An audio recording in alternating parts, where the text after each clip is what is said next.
والضحیٰ واللیل اذا سجا، محبوب تیرے چمکتے ہوئے چہرے کی بھی قسم ہو، اور جب اس کے گرد زلفیں چھا جاتی ہیں مجھے اس کی بھی قسم ہو۔ اور حضرت عبداللہ بن رواحہ نبی پاک کے صحابی ہیں، وہ فرماتے ہیں کہ حضور کوئی معجزہ نہ دکھاتے، نہ چاند توڑتے، نہ ڈوبا سورج موڑتے، نہ درختوں سے کلمہ پڑھواتے، کوئی معجزہ نہ دکھاتے، پھر بھی نبی پاک کا چہرہ اتنا خوبصورت تھا کہ لوگوں نے دیکھتے جانا تھا اور کلمہ پڑھتے جانا تھا۔ یہ حضور علیہ السلام کے ظاہری حسن کا حال تھا، لیکن اس کے باوجود اللہ کے محبوب آئینے کے سامنے کھڑے ہو کے کنگھی فرماتے تھے، تیل استعمال فرماتے تھے۔ اللہ کے محبوب علیہ السلام اپنے بالوں کے درمیان سے مانگ نکالتے تھے، آدھے بال ایک طرف ہوتے تھے آدھے ایک طرف ہوتے تھے، اور صحابہ فرماتے ہیں کئی دفعہ حضور امامہ اتارتے تو ان بالوں کے بیچ جو خوشبو لگی ہوتی اس کا رنگ بھی ہم دیکھا کرتے۔ حضور صاف لباس پسند کرتے تھے۔ ایک شخص کو حضور نے دیکھا، اس نے میلے کچیلے کپڑے پہنے، تو حضور نے ٹھنڈی آہ بھری، فرمایا کاش یہ دھو کے کپڑے پہنتا۔ ایک شخص کو دیکھا بال بکھرے ہیں، کنگھی نہیں کی، تو حضور فرمانے لگے کاش یہ کنگھی کر لیتا۔ نفاست پسند آدمی پہ نا بوجھ بنتا ہے۔ جو آدمی، آپ کو پتہ ہے کہ امام شافعی تو فرماتے ہیں جمعے والے دن غسل کرنا واجب ہے، ماتے غسل نہ کرے تو جمعہ ہی نہیں ہوگا۔ اگرچہ ہمارے امام صاحب کے نزدیک سنت ہے۔ یہ سنت کب بنا؟ ایک دن نا بہت سارے لوگ اپنے اپنے کام سے اٹھے مسجد میں آ گئے، مسجد نبوی میں۔ کوئی کسان تھا تو کھیت سے اٹھ کے آ گیا، کوئی مزدور تھا تو مزدوری سے اٹھ کے آ گیا۔ تو مسجد میں جب بہت سارے لوگ جمع ہوئے نا تو بعض لوگوں کو دقت محسوس ہوئی، تو رسول کریم علیہ السلام نے فرمایا کتنا ہی اچھا ہو کہ تم جمعے والے دن نہا کے آیا کرو۔ بس وہ صحابہ کا مزاج ہمارے والا نہیں تھا کہ تفصیل بتائیں، حکمت بتائیں، ملے گا کیا، ثواب کتنا، نہ نہائیں تو گناہ، یہ کوئی نہیں۔ حضور نے کہا کہ نہا کے آؤ تو کتنا ہی اچھا ہے۔ پھر کسی صحابی نے کبھی بھی بغیر غسل کیے جمعہ ادا ہی نہیں کیا۔ کسی نے بغیر غسل کے کبھی جمعہ ادا ہی نہیں کیا نا۔ اسلام بڑا خوبصورت دین ہے۔ حضور نے فرمایا جو کچا پیاز کھائے وہ مسجد نہ آئے، پہلے مسواک کرے، دانت صاف کرے، پھر آئے۔ نبی پاک صلی اللہ علیہ وسلم نے فرمایا جو کچی مولی کھائے مسجد نہ آئے۔ مولی کھانا جائز ہے، پیاز کھانا جائز ہے، لیکن منہ سے بدبو آتی ہے۔ نبی پاک علیہ السلام کا ظاہری حسن کیا بات ہے۔ میلاد مبارکہ میں نبی پاک علیہ السلام کی جو چیز بڑی کھل کے واضح ہوتی ہے وہ رسول اللہ کا حسن و جمال ہے۔ آپ کی والدہ سیدہ طیبہ طاہرہ حضرت سیدہ آمنہ رضی اللہ تعالیٰ، اماں جی کہتی ہیں کہ میرے محبوب جب میرے بطن اقدس میں آئے تو جو تکالیف عورتوں کو ہوتی ہے مجھے ان میں سے کوئی تکلیف بھی نہیں ہوئی، اور اماں جی کہتی ہیں مجھے کبھی کوئی سکل، کوئی بوجھ محسوس نہیں ہوا، اور فرماتی ہیں کہ جو ولادت کے وقت لوگوں کو، عورتوں کو تکلیف ہوتی ہے مجھے وہ بھی نہیں ہوئی، اور فرماتی ہیں کہ نبی کریم علیہ السلام پیدا ہوئے تو ہمیں حضور علیہ السلام کی ناف کو کاٹنا نہیں پڑا، ناف بریدہ پیدا ہوئے، ختنہ شدہ پیدا ہوئے۔ آپ کو پتہ ہے عورتیں غسل دیتی ہیں بچے کو پیدا ہونے کے بعد، لیکن میرے محبوب نے سجدہ ہی کر لیا پیدا ہوتے ہی، امتی امتی کہتے ہوئے پیدا ہوئے۔ حق نے فرمایا کہ بخشا الصلاۃ والسلام، اور پہلے سجدے پر روز ازل سے درود۔ میرے امام فاضل بریلوی کا جو انداز تکلم ہے نا اس کی بھی حد ہی کوئی نہیں، کوئی حد ہی نہیں، کہاں تک ان کی محبت جاتی، کہنے لگے پہلے سجدے پہ روز ازل سے درود، یادگاری یہ امت پہ لاکھوں سلام، یادگاری یہ امت پہ لاکھوں سلام۔ بتائیے بغیر وضو کے، بغیر غسل کے سجدہ ہو جاتا ہے؟ تو حضور نے سجدہ کر کے بتایا کہ اللہ نے مجھے پاک صاف پیدا کیا ہے۔ نبی پاک صلی اللہ علیہ وسلم کی والدہ نے جب یہ باتیں ارشاد فرمائیں تو لوگوں نے پوچھا ان سے کہ اماں جی پھر آپ ایک جملے میں بتائیں کہ ماجرا سارا کیا تھا، آخر ایک ولادت تو ہوئی نا، آپ کے وجود اطہر سے ایک بچہ تو نکلا، تو یہ کیا تھا؟ تو سیدہ آمنہ فرمانے لگی خرج منی نور، بس میرے وجود سے ایک نور نکلا ہے، بس میرے وجود سے ایک، اور روشنی آتی جاتی ہے تو کسی کو تکلیف نہیں دیتی، ایک نور نکلا۔ میرے رسول کریم علیہ السلام کو ظاہری حسن بھی کمال دیا، اور پھر حضور کی نفاست پسندی، صفائی پسندی۔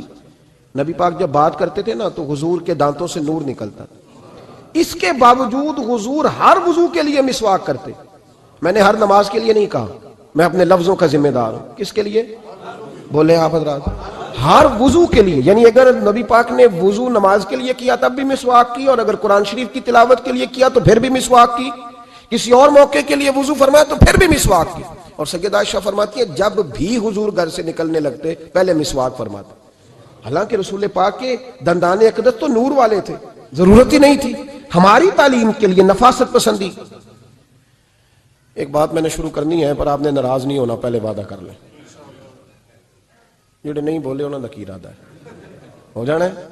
چلو ہو جائے، کوئی گل نہیں، خیر ہے، ہو جائیں آپ ناراض۔ نبی پاک نے بڑی مونچھیں نہیں پسند کی، حضور کو اچھی نہیں لگتی تھی۔ ایک بات پوچھتا ہوں آپ سے، یہ درد دل ہے میرا اور صرف سمجھانے کے لیے عرض کر رہا ہوں، کوئی تنقید نہیں، اللہ تعالیٰ مجھے نیت کا وضو عطا کرے۔ ایک بات بتانا، اگر بہو کھانا پکا کے لائے اور سالن سے بال نکل آئے تو پھر اس کا کیا حال ہوتا ہے؟ کئی تو بوڑھے پلیٹ اٹھا کے دیوار میں مارتے ہیں، ایسا ہی ہوتا ہے نا، یہ کیا ہے؟ اور اگر کبھی روٹی سے نکل آئے تو بیوی صاحبہ کا کیا حال ہوتا ہے؟ یہ کوئی طریقہ ہے کھانا پکانے کا؟ اور اللہ تعالیٰ معاف کرے، اگر کبھی ہوٹل میں چلے جائیں امیر لوگ 15,000 کا ڈنر کرنے، تو وہاں کسی سالن کی پلیٹ سے بال نکل آئے تو پھر تو پیسے کیا دینے ہیں، پھر تو ان کو اور جرمانہ ہو جاتا ہے۔ یہ تو سارے بال نکل آئے تو مشکل، اور ویسے بھی جو نفاست ہے نا طبیعت کی، اس پر بوجھ بنتا ہے، بال کھانے میں ہو آٹے میں ہو تو بوجھ بنتا ہے۔ تو بڑی مونچھوں والا دوست بھائی بزرگ جب پانی پیے گا تو بال پانی میں جائیں گے کہ نہیں جائیں گے؟ حکیم اور ڈاکٹر کہتے ہیں کہ کینسر کے مرض کا خطرہ ہے۔ اب باقی بھی راضی نہ ہو، حضور نے بڑی مونچھیں بھی پسند نہیں کی اور چھوٹی داڑھی بھی پسند نہیں کی۔ حضور نے فرمایا داڑھیاں بڑھاؤ، مونچھوں کو پست کرو، مشرکین کی مخالفت کرو۔ اور ایک مقام پہ رسول پاک علیہ السلام نے یہاں تک فرمایا کہ جو مونچھیں پست نہیں کرتا وہ ہم میں سے ہے ہی نہیں۔ نے سخت لفظ، ایک صحابی تھے، آپ یقین کریں نا، کئی دفعہ دوستوں کو کہنا پڑتا ہے اور کئی دفعہ نا مجھے محسوس ہوتا ہے کہ یار ہم روز ہی کہتے ہیں، لیکن کہتے پتہ کیوں ہے کہ بوجھ بنتا ہے وہ بندہ جو اس طرح کی تباہ کے ساتھ آتا ہے، جو حضور نے پسند نہیں کیا۔ ایک شخص نبی پاک کے سامنے آیا، قاضی عبدالدائم دائم صاحب نے لکھا ہے، بڑی خوبصورت بات لکھی ہے، کہنے لگے حضور کے سامنے وہ اکثر آیا کرتا تھا تو مونچھیں بڑی تھی، حالانکہ داڑھی بھی بڑی تھی، مونچھیں بھی بڑی تھی۔ 2-4 دفعہ حضور نے باتوں میں تاعت اللفظ سمجھایا، کچھ بندے نہیں سمجھتے، تاعت اللفظ سمجھاؤ یا بڑا کھول کے سمجھاؤ پر بات سمجھنے کو تیار نہیں ہوتے۔ پتہ نہیں کیا ایسا حسن ہے بھئی، جو حسن نبی پاک نے پسند نہیں کیا وہ کبھی حسن ہو سکتا ہے، کبھی خوبصورتی ہو سکتی ہے، وہ کسی کا ذاتی کلچر تو ہو سکتا ہے پر دین کی تہذیب نہیں۔ نبی کریم علیہ السلام نے کئی دفعہ سمجھایا تو ان کی سمجھ میں بات نہ آئی۔ ایک دن وہ بیٹھے ہوئے تو حضور نے ایک صحابی سے فرمایا کینچی لاؤ، کہنے لگے میں سمجھ گیا کہ میرے ساتھ کچھ ہونے لگا ہے۔ ساتھ ہی حضور نے فرمایا ایک مسواک بھی لانا، کہنے لگے میں نے کہا بچت ہو گئی، میرے تو دانت صاف ہے۔ تو یہ شاید اس کی بات ہونے لگی ہے جس کے دانت بھی ٹھیک نہیں۔ دونوں چیزیں جب آ گئی نا تو حضور اٹھے اور نبی پاک نے مسواک ان کے ہونٹوں پہ رکھی، اسی سے آبی ہونٹوں کے اوپر مسواک رکھ کے تو اوپر سے حضور نے مونچھیں کاٹ دی۔ فرمایا یہ نہ ایسا کرو، یہ چیز مجھے پسند نہیں ہے۔ حضور نے نفاست پسندی کو، اب تو اللہ تعالیٰ خیر کرے ملانگا آ گئے مارکیٹ میں، ملانگ درویشی فقیری، ان کے پاس رش بھی زیادہ ہے، ان کے درباروں پہ بھی رش زیادہ ہے۔ ہاں جی، کہتے ہیں حضرت صاحب درویش آدمی ہے، بھئی روٹی تو پورے ٹائم پہ کھاتا ہے، مونچھیں کٹوانے میں ہی درویش ہو گیا، نہ بال کٹواتا ہے نہ مونچھیں کٹواتا ہے۔ یہ گرو نانک کی تعلیمات ہیں، یہ نبی پاک کی تعلیم نہیں۔ وجود کا کوئی بال نہ کٹوانا یہ سکھوں کا طریقہ ہے، مسلمانوں کا یہ انداز، یہ کدھر کی فقیری ہے؟ دین کوئی غلاظتوں والا معاذ اللہ، کہ بابا کپڑے نہیں بدلتا، بابا غسل نہیں کرتا، بابا بال نہیں کٹواتا، بابا ہے پاگل ہے؟ قطعی طور پر کوئی فقیری نہیں، فقیری صرف وہ ہے جو میرے نبی نے کیا ہے صلی اللہ تعالی۔ اس منبر پر بیٹھنا فقیری ہے چونکہ حضور ہر جمعے بیٹھا کرتے تھے، مصلی پہ نماز پڑھانا فقیری ہے چونکہ حضور ہر جمعے ہر 5 نمازوں کی حضور امامت فرماتے تھے۔ دین کی تبلیغ کرنا فقیری ہے جو میرے نبی پاک کیا کرتے، خلاف پیغمبر کسے راہ گزیر، وہ فقیری نہیں، وہ تماش بھی نہیں ہے، لوٹنے کا طریقہ ہے، اس کے علاوہ کوئی سٹائل نہیں۔ فقیری صرف وہ ہے جو رستہ میرے رسول پاک نے ہمیں عطا فرمایا، اس سے ہٹ کر کوئی فقر نہیں۔ میری بات کی سمجھ آ گئی آپ حضرات کو؟ نبی پاک علیہ الصلوۃ والسلام صاف لباس، اچھے کپڑے، اجلا انداز۔ اچھا، جو بات جہاں میں لے کے جانا چاہ رہا ہوں اس کو سمجھیں۔ ایک آدمی ظاہری طور پر بڑا خوبصورت ہو پر کپڑے میلے کچیلے پہنے، وہ بھی بندہ اچھا نہیں لگتا۔ ظاہری بھی حسن ہو، کپڑے بھی اس کے صاف ہوں، لیکن بولے سخت، باتیں ترش کرے، تلخ جملے بولے تو اس کی بھی ساری پرسنالٹی ڈیمیج ہو جاتی، ختم۔ بڑا اچھا آدمی تھا، بڑا نورانی چہرہ تھا، بڑی خوبصورتی تھی، بڑا صاف ستھرا تھا، بڑا پاکیزہ تھا، کپڑے بھی بڑے خوشبو والے پہنے ہوئے تھے، بڑے صاف ستھرے لباس میں ملبوس تھا، لیکن جب اس نے بات شروع کی اور بزرگ تھا، سفید داڑھی تھی، معاذ اللہ تعالیٰ کسی بچے کو گالی دے دی، اچھا لگتا ہے؟ مجھے بتائیں اس کے پاس بیٹھنے کو دل چاہتا ہے؟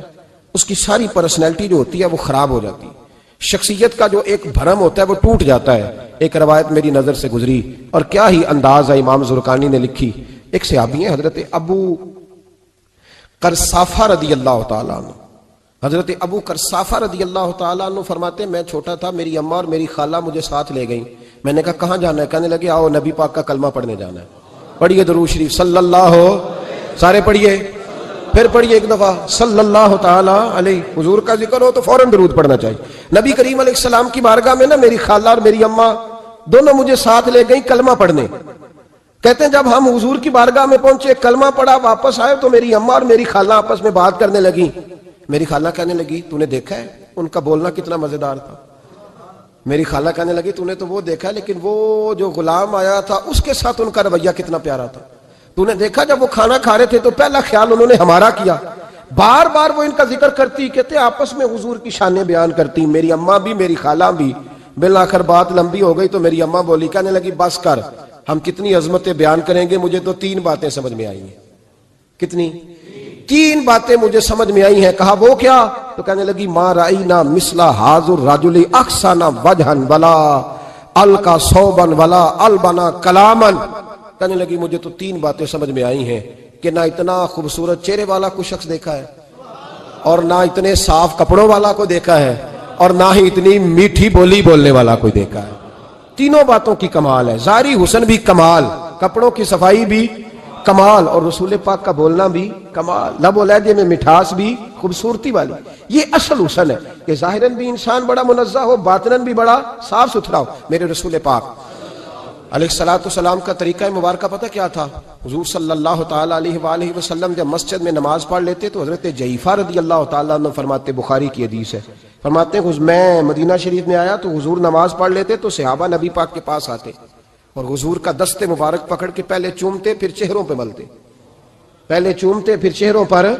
نبی پاک کے صحابہ حضور کے قدم بھی چوما کرتے، قدموں میں جھکا کرتے تھے. یہ تو بھائی اس وقت پتہ چلتا ہے جب کسی سے پیار ہو جاتا ہے.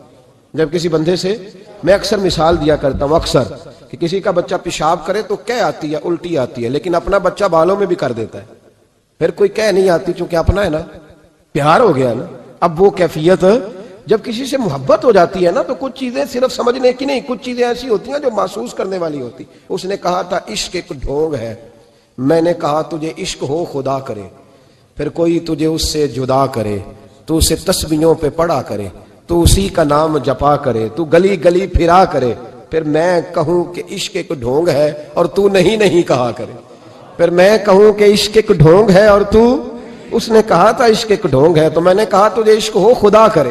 بھائی یاد رکھو جب انسان کو محبت ہوتی ہے تو پھر اس کے انداز بدل جاتے ہیں، اس کے طور طریقے تبدیل ہو جاتے ہیں. وہ میں اکثر ایک بات کہا کرتا ہوں، میں کہتا ہوں بچہ باہر سے برگر کھا کے آ جاتا ہے رات کو، اماں کہتی بیٹے روٹی کھا لو، کہنا تو گوبھی پکائی میں نہیں کھانی. حالانکہ برگر کھا آیا ہے، دور سے کھا آیا ہے، تو اماں اس کو کہتی ہے پھر میں سوئیاں نہ بنا دوں تھوڑی سی اپنے بیٹے کو، فٹافٹ چاول نہ تجھے ابال دوں، ساتھ میں باریک دال بنا دیتی. کہتا نہیں میری مرضی کا پکاتے ہی نہیں، میں نے نہیں کھانا. ایسے اب ابا جو ہے نا، ابا وہ اماں کو سمجھا رہا، کہتا چھڈ پر بھوک لگے گی تو آپ ہی کھا لے گا، تو نہ ایڈی ٹینشن لے، ایویں پہ تینوں ستاندا ہے. اماں کیا کہتی ہے؟ کہتی نہیں مجھے نیند نہیں آ رہی، کھائے گا تو سکون آئے گا. اب اس کو آپ لاکھوں دلیلیں دیں کہ سیاںا بیانا ہے، بچہ نہیں ہے، 22 سال کا ہے، 24 سال کا، چھوڑ تو کیا کر رہی ہے. لیکن اماں کو کوئی سمجھا سکتا؟ کیوں نہیں سمجھا سکتا کہ اسے اپنے بیٹے سے پیار بڑھائے. وہ کیا کرے، وہ مجبور ہے. اس کے دل کی کیفیت اس طرح کی ہے کہ کوئی دنیا کی طاقت اسے سمجھا سکتی، سوال ہی نہیں پیدا ہوتا کوئی اسے سمجھا سکے. یہ ممکن کیسے ہو، کیسے سکتا ہے؟ یہ محبت ہے. میرے رسول پاک علیہ السلام کے صحابی حضرت جعفر فرماتے ہیں میں حضور کی بارگاہ میں آیا تو صحابہ کیا کرتے؟ نبی پاک کا دست مبارک پکڑتے، پہلے چومتے پھر چہرے پہ ملتے. بخاری ہے. فرماتے میں نے کہا یہ کیا کر رہے ہیں؟ پھر اچانک میرا بھی دل کیا ذرا کر کے تو دیکھو. کوئی چیزیں چکھنے پہ پتہ لگتا ہے کتنی مزیدار ہے. کہتے ہیں میں بھی قریب گیا، حضور کے دست مبارک میں نے ہاتھ ڈالا. فرماتے ہیں ہاتھ پکڑا ہی تھا کہ نبی پاک کا ہاتھ برف سے بھی زیادہ ٹھنڈا. فرماتے ہیں پھر میں نے پکڑ کے چہرے پہ ملا تو کستوری سے زیادہ خوشبو آ رہی تھی دست مبارک. فرماتے ہیں اب میرا چھوڑنے کو دل ہی نہیں کر رہا تھا، اب میری طبیعت نہیں مان رہی تھی. میرے نبی کریم علیہ السلام اللہ کی دلیل ہیں، ہر پاکیزگی، ہر حسن، ہر کیف اللہ نے اپنے رسول کو عطا فرمایا. دنیا کی جتنی غلاظتیں تھیں جب کوئی حضور کے قریب جاتا تھا تو ساری غلاظتیں دور ہو جاتی. کما ارسلنا فیکم رسولا منکم یتلو علیکم آیاتنا ویزکیکم. اللہ فرماتے ہیں میرے محبوب تم پر میری آیتیں پڑھیں گے اور تمہیں پاک فرما دیں گے، تمہاری ساری ناپاکیاں نبی پاک دور کر دیں، ہر غلاظت تم سے دور ہٹ جائے. ایک صحابی ہیں حضرت شیبہ بن عثمان رضی اللہ تعالی عنہ، وہ کہتے ہیں میرے والد کو اور میرے چچا کو مسلمانوں نے احد میں قتل کر دیا تھا، میرے دل میں بڑا غصہ تھا، بڑا جلال تھا کہ کبھی مجھے موقع ملے تو میں بدلہ لوں گا۔ کہتے ہیں فتح مکہ کے بعد نبی پاک علیہ السلام حوازن کی جنگ کے لیے نکلے، مجھے پتا چلا حضور جا رہے ہیں، تو میرے اندر شعلے بھڑک رہے تھے انتقام کے۔ روز میں منصوبہ بندی کرتا، پلاننگ کرتا کہ کسی طریقے سے میں ان تک پہنچوں گا اور بدلہ لوں گا۔ کہتے ہیں نبی کریم علیہ السلام نہ حوازن کے لیے پہنچ چکے تھے، فرماتے ہیں میں بھی جنگ میں جا کے شریک ہو گیا، اور میں نے طریقہ اس طرح کا اختیار کیا کہ کسی طریقے میں حضور تک پہنچ جاؤں۔ سمجھ آ رہی ہے میری بات کی؟ نبی کریم علیہ السلام تک کسی طریقے پہنچ جاؤں۔ فرماتے ہیں لڑتے لڑتے، لڑائی کے دو طریقے ہوتے تھے، کبھی تو ایسے ہوتا تھا کہ ایک دو آدمی مل کے آپس میں لڑتے تھے، پھر گمسان کا رن پڑتا تھا، گھمبیر ہو جاتی تھی جنگ، سمجھ نہیں آتی تھی تیر کہاں سے آیا، نیزہ کہاں سے آیا۔ فرماتے جب گمسان کا رن پڑا نا، مجھے موقع مل گیا، میں حضور کے قریب پہنچ گیا۔ حضرت شیبہ بن عثمان رضی اللہ تعالیٰ عنہ کہتے جب میں پہنچ گیا تو میں نے نا دیکھا کہ اب حضور کے قریب لوگ نہیں ہیں۔ فرماتے میں نے نا فوراً تلوار اٹھائی، تلوار اٹھا کے میں حضور کو معاذ اللہ شہید کرنے ہی لگا تھا کہ ایک نور چمکا حضور کے سامنے۔ پڑھیے درود صلی اللہ علیہ وسلم۔ کہتے ایک نور چمکا، اتنی تیزی تھی اس نور میں کہ میری آنکھیں بند ہو گئی، میرے ہاتھ سے تلوار گر گئی، آنکھیں چندھا گئی میری۔ فرماتے تلوار میرے ہاتھ سے چھوٹ گئی۔ اب جب وہ روشنی مدھم ہوئی نا تو میں نے دیکھا نبی پاک سامنے کھڑے مسکرا رہے ہیں۔ میں نے کر دیا، آپ نے سن لی، ذرا دیکھو تو صحیح، جو تلوار لہرائے اسے دیکھ کے بھی کبھی کو مسکرایا ہے؟ جس نے تلوار ہی لہرا دی، جو شہید کرنے ہی لگا تھا، پہنچ گیا تھا۔ لیکن یہ اخلاق میرے رسول پاک کا ہے صلی اللہ اعلیٰ حضرت فاضل بریلوی کا ایک شعر میں نے پڑھا۔ کئی کچھ چیزیں ایسی ہوتی ہیں جو بس نا وہ آتی تو سامنے ہیں لیکن وہ اتنا لطف دے جاتی ہیں کہ ٹھنڈا ہو جاتا ہے مزاج۔ رات کو میں شعر پڑھ رہا تھا اعلیٰ حضرت کا فاضل بریلوی رحمت، اور میں نے شعر پڑھا تو مجھے اچھا لگا سنانا۔ ایک دوست کو میں نے فون کیا، میں نے کہا یار ذرا شعر تو سن لے، یہ پہلی دفعہ نظر سے گزرا ہے، ابھی سیدھا سادہ لیکن روح تک اتر گیا۔ اعلیٰ حضرت فرمانے لگے نبی پاک کے بارے میں، فرمانے لگے سیدھی سیدھی روش پر کروڑوں درود، سیدھی سیدھی روش پر، بالکل سیدھی ہے حضور کی باتیں، کسی پیچیدگی کی ضرورت نہیں۔ کہنے لگے سیدھی سیدھی روش پر کروڑوں درود، سادی سادی طبیعت پہ لاکھوں سلام، سادی سادی طبیعت پہ سیدھی سیدھی روش پر کروڑوں درود اور سادی سادی طبیعت پہ لاکھوں سلام۔ میرے نبی کریم صلی اللہ علیہ وسلم مجھے دیکھ کے مسکرائے، اور فرمایا جب حضور مسکرائے نا تو میں نبی کریم علیہ السلام کو دیکھ کے حیران ہوا کہ میں نے تلوار تانی تھی اور حضور نے مسکرانا شروع کیا۔ فرماتے اب حضور نے مجھے بلایا، آواز کے ساتھ نہیں بلایا، حضور نے اشارہ کیا یوں کر کے، فرمایا ادھر آؤ نا۔ فرماتے مجھے اب یہ بھی سمجھ نہیں آئی کہ کس نے مجھے اٹھا کے حضور کے قریب کر دیا۔ فرماتے میں نبی کریم کے قریب گیا تو حضور نے میرے دل پر 3 تھپکیاں دی۔ ایک تھپڑ ہوتا ہے، ایک تھپکی ہوتی ہے، پتہ ہے نا فرق کا؟ ایک تھپڑ کو مارے تو جلال آتا ہے اور تھپکی دے تو پیار آتا ہے۔ کہتے ہیں حضور نے 3 تھپکیاں دی اور دی بھی میرے دل پر، 1 پھر 2 پھر 3۔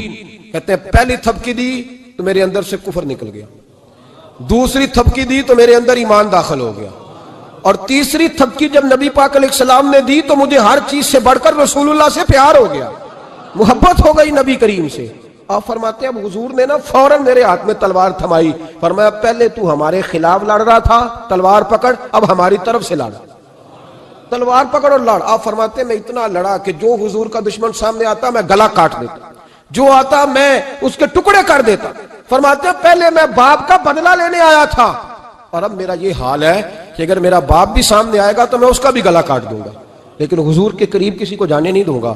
حضرت شیبہ بن عثمان کہتے ہیں جنگ ختم ہو گئی، حضور خیمے میں گئے، میں بھی گیا، اب نبی پاک لوگوں سے باتیں کر رہے ہیں، حضور لوگوں سے باتیں کر رہے ہیں، میں ایک کونے میں بیٹھا سوچ رہا ہوں کہ میں تو بدلہ لینے آیا تھا، یہ میرے ساتھ ہوا کیا؟ حضور لوگوں سے باتیں کرتے جا رہے ہیں، میں سوچتا جا رہا ہوں کہ میں تو انتقام لینے آیا، یہ کیا معاملہ ہوا؟ کہتے ہیں محبوب نے اچانک میری طرف نظر اٹھائی اور فرمانے لگے شیبہ ایک ارادہ تو نے کیا تھا جو غلط تھا، اور ایک ارادہ میرے رب نے کیا ہے اور تیرے اوپر فضل فرما دیا ہے۔ فرماتے حضور نے اب مجھ سے فرمایا کوئی خواہش ہو تو بتاؤ، مانگ لو کچھ مانگنا ہے تو۔ میں نے عرض کی یا رسول اللہ میری بخشش کی دعا کر دیں، بڑا میرا خوفناک ماضی ہے، میں اسلام کا بڑا دشمن رہا ہوں، حضور دعا کر دیں، یاد ماضی عذاب ہے یا رب، چھین لے مجھ سے حافظہ میرا، یا رسول اللہ بڑے گناہ ہے میرے، دعا کر دیں۔ کہتے میں نے دعا کے لیے کہا اور حضور پھر دوسرے لوگوں سے باتیں کرنے لگ گئے، کبھی اس سے کبھی اس سے کبھی اس سے۔ میں سوچنے لگا کہ میری بات کا کوئی جواب ہی نہیں آیا۔ جب تو 3 بار میں نے سوچا تو میرے کریم نے پھر توجہ میری جانب کی اور فرمایا تو نے بخشش کی دعا کا کہا تھا، میں نے سن لیا ہے، رب کریم نے تیری بخشش فرما دی ہے، اللہ نے تجھے بخش دیا ہے، تیری خطائیں رب کریم نے معاف کر دی۔ نبی پاک کے دست مبارک کی برکت، رسول پاک۔ ایک صحابی تھے حضرت فرقد ان کا نام تھا رضی اللہ تعالی۔ پہلے نا میں جب گفتگو کیا کرتا تھا نا تو میں صحابہ کا نام نہیں لیتا تھا، میں کہتا تھا ایک صحابی فرماتے ہیں، چونکہ صحابہ کے نام مشکل تھے، لوگوں کو یاد نہیں رہتے۔ ایک دن میرے دل میں خیال آیا کہ نام لیں گے نہیں تو انہیں آئیں گے کیسے، چلو خود کسی کو یاد ہو جائے گا۔ مجھے اچھا لگا، پچھلی دفعہ میں نے حضرت سعد بن ناجیہ کا نام لیا تو مجھ سے میرے دوستوں نے کہا ذرا لکھ کے دیں کیا نام تھا۔ مجھے خوشی ہوئی کہ یار اگر یہ لفظ کہے جائیں گے تو لوگوں کو دلچسپی ہوگی۔ حضرت فرقد ایک صحابی تھے اور یہ وہ صحابیاں جنہوں نے حضرت عمر کے زمانے میں موصل کا علاقہ فتح کیا تھا، بڑے دلیر تھے، ان کی 4 بیویاں تھیں۔ وہ کہتے ہیں جب بھی یہ گھر میں آتے تو خوشبو اتنی اعلیٰ لگا کے آتے کہ ہم حیران ہو جاتی۔ عورتیں زیادہ تیاری کرتی ہیں نا مردوں سے کہ نہیں؟ کہ آج کل مرد زیادہ کرتے ہیں؟ چلو میں دس چھوڑو، میں اپنی اصلاح کرنا، تسی دوواں گلاں تے انجن کیتا ہے، اب پتہ نہیں سچ کیا ہے، کون زیادہ تیاری کرتا ہے؟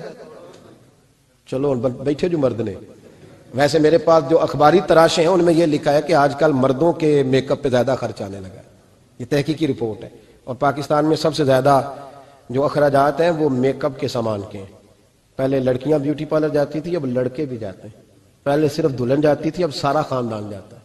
اللہ تعالیٰ معاف کرے۔ اس کے باوجود بڑی غربت ہے ملک میں، پریشانی بھی بڑی ہے، اس کے علاوہ ہمیں غریبوں کا درد ہے، اس کے باوجود ہم لوگوں کی مدد کرنا چاہتے ہیں۔ پتہ نہیں کیا ترجمہ کیا ہم نے غریب پروری کا، کیا معنی بنایا، اللہ ہی بہتر جانتا ہے کہ وہ چیزیں جن کی بالکل حاجت نہیں، بالکل ضرورت نہیں، ان پر لاکھوں لٹا کے کہتے ہیں وہ دیکھو بیچارے کو روٹی نہیں مل رہی۔ تو بھائی آپ مہربانی کرتے خالی کنگھی کر لیتے، باقی پیسے غریب کو دے دیتے۔ لیکن چلے معیار ہے نا ہمارا اپنا معیار ہے، اس پر میں جاتا نہیں، بات نہیں کرتا۔ نبی کریم علیہ الصلوۃ والسلام کہ صحابی ان کی ازواج کہتی ہیں کہ اب عورتیں زیادہ تیاری کیا کرتی تھیں، لیکن وہ جب گھر آتے نا تو اتنی خوشبو لگاتے، کہتی ہم چاروں مل کے کوشش کرنے لگی، ڈھونڈنے لگی کہ وہ خوشبو کا پتہ کریں جو یہ لگاتا ہے۔ ہم نے بازار سارے تلاش کر لی۔ عرب کے اندر آج بھی خوشبو کا بڑا شوق ہے اور بڑی مہنگی خوشبو ملتی ہے، کبھی آپ بازار جائیں، کہتی ساری خوشبوئیں لگا لی، تھک گئیں۔ ایک دن چاروں سوتنے مل کے بیٹھی، کہنے لگی ہم نہیں اس کا مقابلہ کر سکتے، آج پوچھ لے کہاں سے خوشبو لگاتا ہے، پوچھ ہی لیتے ہیں، چلو بات ہی ختم ہو جائے، پوچھ لے۔ یہ ہم جتنی مرضی آلہ لگائیں، جب یہ آ جاتا ہے نا، کچھ لوگ میرے محفل ہوتے ہیں، جہاں آ جاتے ہیں وہاں چھا جاتے ہیں، تو یہ جب آتے ہیں تو چھا ہی جاتے ہیں۔ کیا کریں، اس طرح کا میرے محفل ہے، کیا کریں اس کا؟ فرمانے لگی ایک دن چاروں سوتنوں نے مل کے ان کو بٹھا لیا، کہنے لگی بتاؤ تو صحیح خوشبو کون سی لگاتے ہو؟ کہنے لگے کوئی بھی نہیں، کبھی لگائی نہیں، آج تک نہیں لگائی۔ تو کہتے ہیں بیویاں کہنے لگی صحابہ تو غلط بیانی نہیں کرتے، پر آپ کیا بات کر رہے ہیں، یہ کیسے ہو سکتا ہے کہ آپ آتے ہیں تو ہم حیران ہو جاتی ہیں۔ فرمانے لگے جس دن کی تم لگی ہوئی ہو نا میری خوشبو کا مقابلہ کر دے، مجھے پہلے دن کا پتا ہے۔ تو میں نے کہا چلو زور لگا ہی لیں، دیکھ ہی لیتے ہیں کہاں تک بات جاتی ہے تمہارے پاس جتنا زور لگا لو۔ بہرحال میں اللہ کی قسم اٹھا کے کہتا ہوں کبھی نہیں لگائی۔ تو بیویاں کہنے لگی پھر بتا تو صحیح، تو ایک دلیر آدمی ہے، اور جو دلیر لوگ ہوتے ہیں وہ خوشبوؤں کے اور کپڑوں کے اور ان چیزوں میں زیادہ وقت نہیں لگاتے، ان کے تو مشن اور طرح کے ہوتے۔ آپ تو مجاہد قسم کے آدمی ہیں پر ہر وقت خوشبو آتی ہے۔ تو حضرت فرقد رو پڑے، کہنے لگے بیمار ہو گیا تھا، لاچار ہو گیا تھا، حکیموں طبیبوں نے انکار کر دیا، وجود پر میرے آبلے نکل آئے، پھنسیاں بن گئی، ان میں پیپ بھر گئی، بیٹھ نہیں سکتا تھا، اٹھ نہیں سکتا تھا۔ جب تھک گیا نا تو دروازہ رسول پہ چلا گیا، جب تھک گیا طبیبوں کا تھکایا ستایا حضور کی بارگاہ میں، کہا محبوبہ دیکھے تو صحیح میرا کیا حال، حضور ذرا دیکھ کے، چل نہیں سکتا، سو نہیں سکتا، بیٹھ نہیں سکتا، تیرے علاوہ غم کسے بتاؤں؟ کہتے ہیں حضور نے فرمایا 70 ڈھانپ لے، باقی سارے کپڑے اتار دے۔ 70 ڈھانپ لے، کہتے ہیں ٹخنوں سے لے کر ناف تک میں نے 70 ڈھانپ لی، باقی سارے کپڑے اتارے۔ حضور کیا کریں گے؟ فرماتے ہیں نبی پاک نے دست مبارک اٹھایا، برف سے ٹھنڈا، کستوری سے زیادہ مہکنے والا، فرماتے ہیں پورے وجود پر میرے حضور نے دست مبارک ایک دفعہ لگا دیا، اب جدھر جدھر سے گزرتا ہوں ساری دنیا خوشبو سے بھر جاتی ہے۔ یہ نبی پاک کا دیا ہوا نور ہے، یہ حضور کی عطا کردہ شفا ہے، یہ رسول پاک کے حسن کی خیرات ہے۔ ایک شاعر نے ایک فقرہ کا کمال کر دی، کہنے لگا ظلمت کو ان کے نور نے کافور کر دیا، جس پر پڑی نظر اسے بھی نور کر دیا۔ رسول پاک علیہ السلام کے دست خیر میں وہ برکات تھی. حضور حسن کی 2 قسمیں ہوتی ہیں. ایک حسن ہوتا ہے ملمہ سازی والا، بیوٹی پارلر والا. ایک حسن ہوتا ہے باطن کا. بچے پتہ کیوں خوبصورت ہوتے ہیں؟ اس پر علماء مناطقہ نے بحث کی ہے، محدثین نے لکھا ہے. بچہ گدھے کا بھی ہو تو پیارا لگتا ہے. چھوٹا بچہ اگر اس کا رنگ بہت گورا نہ بھی ہونا، صرف چھوٹا ہو، وہ پیارا لگتا ہے، اس میں ایک جاذبیت ہوتی ہے. اس پر ہمارے مفسرین نے، محدثین نے، علماء مناطقہ نے ایک بحث کی ہے. وہ کہتے ہیں اصل بات یہ ہے کہ بچے جھوٹ نہیں بولتے، بددیانتی نہیں کرتے، دھوکہ نہیں کرتے. یہ جو اندر کی عیاریاں ہوتی ہیں نا، چہرہ بھی خطرناک کر دیتی ہیں. اور جب اندر حسن ہوتا ہے تو باہر بھی حسن ہی ہوتا ہے. بچے میں کوئی مکاری عیاری نہیں ہوتی، فساد نہیں ہوتا، نیت میں فطور نہیں ہوتا، کسی کو لوٹنے کا ارادہ نہیں، کسی کو شیشے میں اتارنے کا پروگرام نہیں بتاتا. بچہ چرب زبان نہیں ہوتا، اس کو طریقہ نہیں ہوتا، وہ لوگوں کو قائل کرنے کے ہر وقت دوڑتا نہیں، الٹی سیدھی گیمیں نہیں چلاتا. کیونکہ اندر حسن ہوتا ہے تو وہ حسن اس کے چہرے پر معصومیت بن کے آتا ہے. سمجھ آ رہی ہے میری بات کی؟ اس کی دلیل میرے رسول پاک علیہ السلام نے بخاری میں فرمایا اللہ کا ولی وہ ہے جس کا چہرہ دیکھو تو اللہ یاد آ جائے. اب یہاں یہ نہیں فرمایا گورا چٹا ہو، خوبصورت ہو، بس اس کے چہرے میں معصومیت ہوتی ہے، وہ سچا ہوتا ہے، وہ کھرا ہوتا ہے، اس کا حسن چہرے پہ آتا ہے. میرے رسول کریم علیہ السلام کا جو حسن تھا نا، وہ اندر کی صداقت کی روشنی تھی، وہ اندر کے کیف کا نور تھا جو حضور کے چہرے پر عیاں ہوتا تھا. اس لیے نبی پاک کا چہرہ جو تھا وہ آنکھیں چدھیاتا نہیں تھا، بلکہ آنکھوں کو اچھا لگتا تھا. شاہ عبد الرحیم صاحب محدث دہلوی شاہ ولی اللہ صاحب کے والد ہیں، اور ہمارے بر صغیر پاک و ہند میں جتنے بھی مسالک ہیں یہ سارے شاہ ولی اللہ صاحب کے شاگرد بنتے ہیں. وہ کہتے ہیں میرے ابا جی نے خواب دیکھا اور خواب میں انہیں رسول اللہ کا دیدار نصیب ہوا. تو نبی کریم علیہ السلام کی بارگاہ میں شاہ ولی اللہ صاحب کے ابا جی کہنے لگے حضور ایک بات بڑی اڑ گئی ہے میرے دل میں، بڑی، تو کتابوں سے جواب نہیں ملا، آج رب کریم نے موقع دیا ہے اس سوال کا جواب. تو عبد الرحیم پوچھو کہ یا رسول اللہ حضرت یوسف کا حسن دیکھ کے لوگوں نے انگلیاں کاٹ لی، پر آپ کو تکنے والے تکتے ہی رہے، کوئی بھی ہوش نہیں ہوا، کسی نے انگلی نہیں کاٹی. تو کہتے محبوب نے فرمایا عبد الرحیم رب کریم نے اپنی غیرت کے ساتھ میرے حسن پر 70,000 پردے ڈالے. یہی بہتر ہے کہ پردوں میں وہ پردہ پوش رہے، وہ اگر پردے اٹھا دے تو کسے ہوش رہے. فرمایا 70,000 پردوں میں چھپا ہوا حسن ہے، ورنہ کسی کی طاقت تھی کوئی بات کر سکتا، جرت تھی کسی شخص کی. میرے حبیب پاک سید عالم حضرت عبداللہ ابن سلام رضی اللہ تعالیٰ عنہ اہل یہود کے بڑے عالم تھے. فرماتے میں تورات زبور انجیل کا جاننے والا تھا. جس دن حضور مدینہ طیبہ ایک قصوہ نامی اونٹنی پر بیٹھے تھے، میں حضور سے مناظرہ کرنے، بحث کرنے آیا. میرے ساتھ میرے شاگرد تھے، ارادہ تھا بحث کروں گا، نبی پاک کو بڑے معاذ اللہ کڑوے کڑوے سوال کروں گا. کہتے ہیں حضور بیٹھے تھے قصوہ نامی اونٹنی پہ اور گردن مبارک جھکی ہوئی، ہونٹوں پر حضور کے زیر لب ہلکی سی مسکراہٹ تھی. نبی پاک تھوڑا بولتے تھے پر جتنا بولتے تھے وہ دلوں میں اترتا جاتا تھا. فرماتے ہیں میں جب گیا نا، میرے شاگرد ساتھ تھے، مناظرہ کرنے گیا، مناظرہ شاگرد ساتھ تھے. فرماتے ہیں میں بڑے سوالات تیار کر کے گیا، پر حضور گھوڑے پہ بیٹھے تھے. 2 باتیں میں نے سنی. حضور نے فرمایا رشتہ داروں سے اچھا سلوک کرو، اپنے غلاموں کا خیال کرو.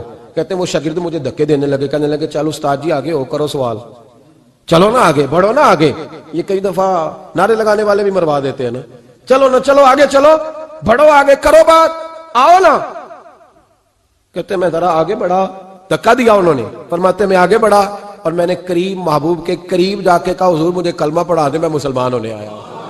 یعنی عام آدمی تو قائل ہو جاتا ہے عالم اور تورات زبور انجیل کا جاننے والا، حضور کلمہ پڑھائیں.